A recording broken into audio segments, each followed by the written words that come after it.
السلام علیکم دوستو، یاسر نواز اور فہد مصطفیٰ کا خاندان ایک دوسرے کا آخرکار دشمن کیوں ہے؟ مکمل حقیقت تفصیل اسی ویڈیو میں آپ سب نے ویڈیو کے ساتھ جڑے رہنا ہے۔ جی دوستو، جہاں معروف مارننگ شو کی میزبان ندا یاسر کی برسوں سے کامیابی کے ساتھ ARY کا مارننگ شو کرتی آ رہی ہے، وہیں فہد مصطفیٰ بھی کئی برسوں سے جیتو پاکستان کے ساتھ ساتھ اس چینل پر دھوم مچاتے نظر آ رہے ہیں۔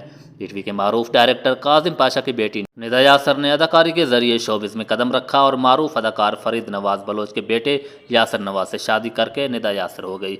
جی دوستو، دوسری جانب فہد مصطفیٰ بھی پی ٹی وی کے زمانے کے مشہور اداکار صلاح الدین تنیو کے بیٹے ہیں اور اپنا production house big bang entertainment چلاتے ہیں، جو ARY کے لیے ڈرامے تیار کرتا ہے۔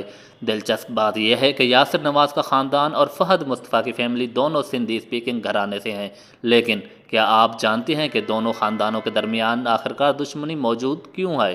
جی ہاں، دونوں خاندانوں کے درمیان اس قسم کے شدید اختلافات پائے جاتے ہیں کہ پاکستان بھر کے تقریباً ہر مشہور شخصیت کو اپنے شو میں مدعو کرنے والی ندا یاسر نے آج تک فہد مصطفیٰ کو اپنے شو پر آنے کے لیے کیوں دعوت نہیں دی؟ تو جواب دیتے ہوئے ندا یاسر کا کہنا تھا کہ اس کی وجہ میں آپ کو آن ایئر نہیں بتا سکتی، کوئی خاندانی دشمنی ہے۔ تاہم فوراً اپنے الفاظ تبدیل کرتے ہوئے انہوں نے کہا کہ ایسا نہیں ہے، لیکن کچھ فیملی کے مسائل ہیں۔ ندا نے ان خاندانی مسائل پر کوئی بات مزید کرنے سے گریز کی، تاہم تبصروں کے سیکشن میں سوشل میڈیا صارفین نے کئی آرائیاں ضرور دی ہیں۔ اپنے تبصروں میں صارفین نے یاسر نواز اور فہد مصطفیٰ کے خاندان کے درمیان اختلافات کی وجہ فہد کے بڑے بھائی خالد مصطفیٰ کے یاسر نواز کی بہن انزلنا کے شادی کو قرار دیا۔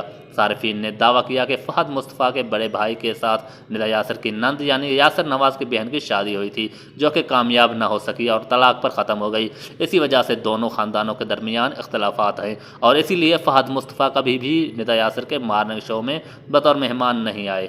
تو جی دوستو، آج کی ویڈیو ہم نے آپ کے ساتھ شیئر کی، امید کرتا ہوں آپ کو اچھی انفارمیشن ملی ہوگی۔ مزید ویڈیوز دیکھنے کے لیے ہمارے YouTube چینل کو سبسکرائب کر دیں۔